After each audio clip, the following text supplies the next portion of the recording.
Welcome, Dr. Henry. Thank you so much for being on Principal Pride today. Tell me what some really amazing stories about you as a principal and your time in education. That's what the people want to hear. I love the work that I do. Thank you for having me. This is my 15th year in education, and I've always wanted to improve student outcomes and teacher practices. So that's been the thread throughout my career here. As a second year principal here at Hampton, we're really focusing on improving our climate and culture, specifically capturing our student voice. So I spend a lot of time in lunch and recess. It's their only social space. So I go in there and I'm like, okay, the beginning of the school year, I'm like getting everybody hyped up. Okay, for open house, I'm going to be in the dunk tank. So you're going to get an opportunity if you come to open house to try to dunk me in the dunk tank. And so I put it in front of the school. Like we had a huge turnout, and I was just like the person at the circus, like, you can't dunk me. And so, like, the first few students are throwing and they're not successful. And then one kid throws and they're like so close, or the other kid just picks the ball up and just whams it. And I fall in the dunk tank. And they're all like, so they come to school, and the students who weren't in open house were like, "Did you really let them dunk you in the dunk tank?" They saw it on social media and students are talking about it. So I'm like, "Okay, I've got you coming to school. You understand the importance of coming to after school events. What should we do next as we work on student voice and attendance?" So they're like, "Oh, we don't know." So, well, think about it, because there's got to be something that you earn that happens to me. So they're like, "Okay, can we tape you to the wall?" And I'm like, "Sure, tape me." Oh You. my God. Okay. All right. I'm like, "Okay. Let's see how we can make this work."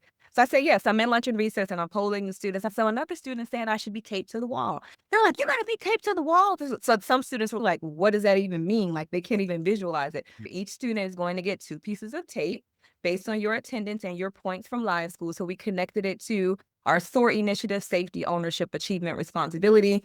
Each student was able to get enough points. They used their points to buy tape to take me to the wall. I come to school Tuesday, I'm standing in a chair. The first group comes in the cafeteria, and they're the younger kids, and they're just like putting tape on there gently. By the end of the lunch session, which is my middle school, they're like, "Oh, yeah, we got you good." So I'm taped to the wall, and I say, "Okay, I'm standing in a chair for stability." So Mhm. they get the last piece, and I'm like, "All right, we're going to move the chair and see if I stick." Most nervous moment ever. I'm only, I don't know, a few 3 feet off the ground, but whatever. So our park district representative pulls the chair out slowly, and I slide just a little bit, and then I'm stuck. I'm just hanging on the wall. So the kids are like, "Oh my gosh, oh my gosh." And then the lunch monitor, "Let everybody leave her." So they all run out of the cafeteria. They leave me in there by myself. I hear them like cracking up in the hallway. Then they come back in. "When do you like that, Dr. Henry?" So it was a really fun event. And so the next day, students are like, "I can't believe you were taped to the wall." Parents were like, "Oh my gosh, you just do anything for the kids." I'm like, "Yes, there was a student initiative. We used our live school point system." They can't, I said, "Each student who's here that day with the eligible points can tape me to the wall." And so they came during lunch and recess, and I was taped to the wall. I say all that to say that we really want to connect with our students and not just show me as a principal, but me as a person. Like, I'm literally taped to the wall. They're like, "Do you have to use the restroom?"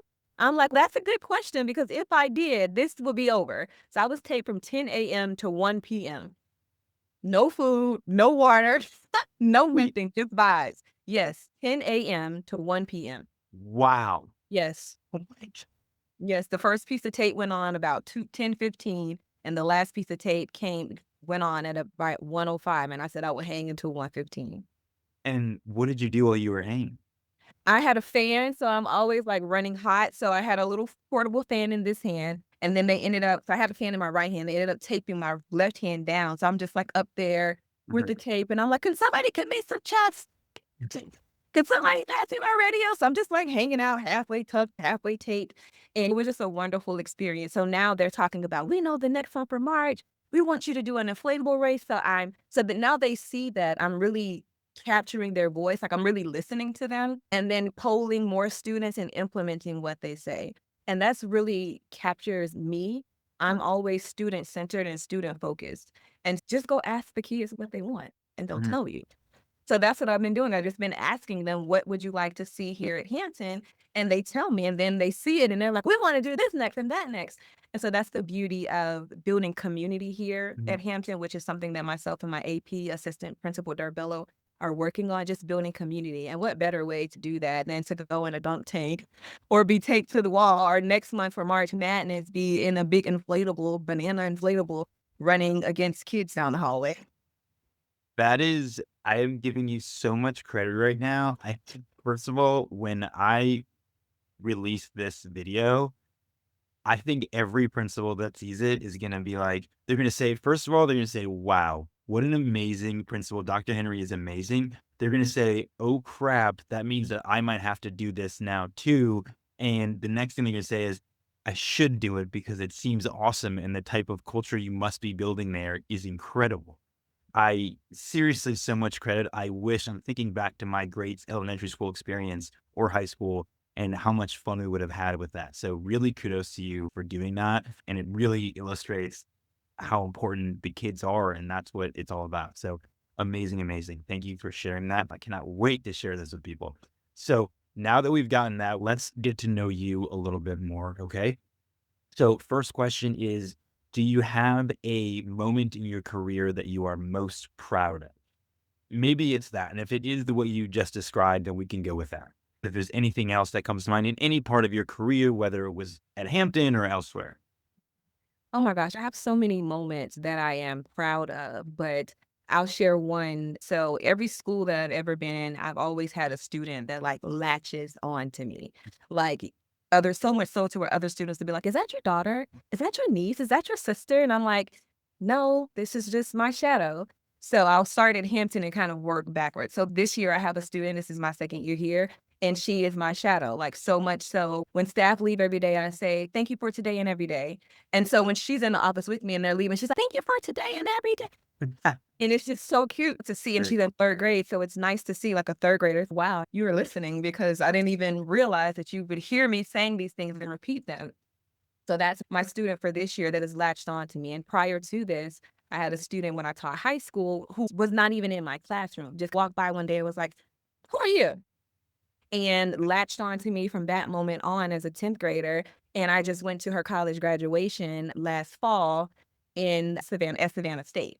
Mhm. So from 10th grade all the way through, she joined my sorority. She's now my sorority sister to now being a college graduate and going into law school. And then prior to that, having a young lady who was not my student as well when I was teaching in Florida, similar setup. I was coaching soccer and she's, "Who are you? You're a new soccer coach?" And I'm like, "I'm helping out with soccer." Ended up going to the same college that I attended, University of Florida, Go Gators. Graduated and invited me to her college graduation. And I'm there. We're taking pictures, Go Gators, as just from being a positive influence to these young ladies. And so I've seen that throughout my career. And so I was talking to my student now, I was talking to her grandmother, and I'm like, "Don't worry, she'll be fine. All my girls that have latched on to me have gone on and done great things." And they always come back here to come and speak to the students. So that has really stood out to me in my career because, like I said before, I want students to see me as a person. I'm a principal. I went to school to get this doctorate, those things. But what I want you to know most is that I care and I truly love you and I'm invested in you socially, emotionally, academic, mental health, all of those things. And so to have students who have seen that in me, not even as their classroom teacher, and been like, "You know what, this is someone that I can trust, that I can get advice from, that I can have see me through from high school to college and beyond," is just, it's been very amazing to see and very impactful. So I got a 3rd grader. This is my youngest girl. So we'll see how her career blossoms as a young adult. I don't know if you've been practicing this all morning, but Oh, I was covering lunch and research this all morning and doing reach observations. This is fantastic. This is really inspiring stuff, really cool. Next question. If you were to write a book to give to teachers and future principals, what would the book be titled and what would be the core theme of the book? Oh my gosh. I would title my book Leading with Love. Leading with love. Leading with Love. Again, I'm from the College of Education and I had support in undergrad. I went on to get all these educational programs to understand how to teach and how to lead. But they don't talk about the love and the hard work that comes with the hard work of being an educator. And so I would want to highlight that any situation that I approach, I'm leading with love. I'm being curious about the situation and trying to provide supports and next steps. So I would title my book Leading with Love, and I would want other school leaders to know that it's important to show that compassion and that love for the work because, like I said, it's hard. We spend a lot of time in this building and it's hard work. And so, if we're able to start by having those strong relationships and just understanding, I talked earlier about community and just showing, like, I'm here to support you and I'm leading with love in a way that you can come and say, I don't understand the ed tech component. I can't put my kids on iReady because I just don't know how to use iReady. But we've created a safe space where you can say, you know what? I know that she'll give me the supports that I need because we built this relationship based on just me as Shonnika, not as Dr. Henry, not as Principal Henry, but just Shonnika to person. And so leading with love will be the thread of my experiences in education and what I would share with other educators and school leaders. 'Cause I'll continue to say you're really good at this, but at this interview thing, I'm sure you're an even better principal, but I think that maybe it's a really good title, and it's a really good theme, and I'm just gonna throw it out there that maybe you should really consider writing that book because, Oh, now sounds you're like the third person that's poured that into me, and I'm like, I don't know, but good person, so it's definitely something I should be considering. just something to think about, and I will definitely read a copy for sure. I got you on record saying that, Ethan. Absolutely long there for sure. Okay. Next question. If you could have a superpower, what superpower do you think would be most helpful to you as a principal? Oh gosh, if I had a superpower, I've always wanted to just be able to teleport. It could be applicable as a principal and just in life in general. But in the school building, aside from teleporting, I think I would want to be a mind reader. Because you sit in these meetings and you have these, like, one-to-one conversations, and I'm looking for what they're saying, but I'm also listening and looking for what they're not saying. Because some people will just talk around the topic and not get to the root, but I'm like, "If I could read your mind and just get to the root, then now I can provide the support, or now I can get you the resource that you need." But I don't wanna hear and it's a bad day with kids, and they're like, "Dr. Annie, you missed 1st grade." I don't wanna hear those things, but I think that being able to read minds would be a good way to better understand the team and then provide the next steps and supports.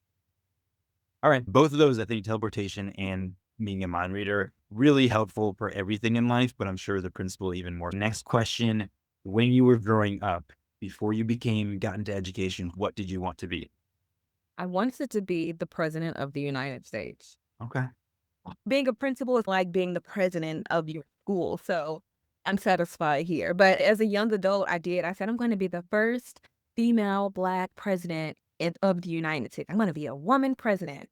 And the older I got and the more I just got into just learning more about myself, I'm like, "Nah, I don't think I want the responsibility Mhm. that comes with being a president." So but as a kid, I would always say I'm gonna be president. I was student class president in school. I've always had, like, leadership roles as a student, so it just made sense. But like I said, the more I learned about politics and just the role itself, I'm like, no, and then the more I moved as an educator, I'm, like, working towards being, like, the president of my school. Listen, you would have my vote for president if you're tied to change career paths. Next question. If someone were to make a movie about your life, who would play you? Who would play me? So I've always heard celebrity lookalikes like Kyla Pratt and Raven Simone in terms of looking like me. Right. But who would I want to actually play me in a movie role? I don't know a lot of movies. I don't watch a lot of TV. I watch the same things over and over. But I don't know, What do you maybe watch over and over? I watched The Office Right. and Abbott Elementary because it's similar to The Office, but in Right. an Yeah. educational setting. I'm a Harry Potter girl, stood in the lines for the books as a kid with my parents at midnight, been to all of the Harry Potter exhibits and all of the things. I'm a Harry Potter girl, and then I watched The Office. Just it goes off and I just restart it. Well, who would play me? I don't know. I'm thinking like a Taraji P. Henson, just because she's done so many different roles and like she was in Hidden Figures and showing the academics part. I think that she would be able to portray me as a leader who's leading with love and who was smart enough to navigate moving from Florida to Georgia to Illinois. I think they should play my Okay. role. We'll call her up. I'll have my people call her up and we'll see if we can get this movie process. Thank you so much. That is all I have for you today. Thank you so much. You have been an inspiration for me, certainly for the rest of my day. And as I continue my path in the education world, kudos to you for all that you do. And next time you get taped to the wall or to the ceiling or flying in a helicopter or something, I want to be there and I want to see it for myself. Absolutely. I will keep you in mind. Thank you so much for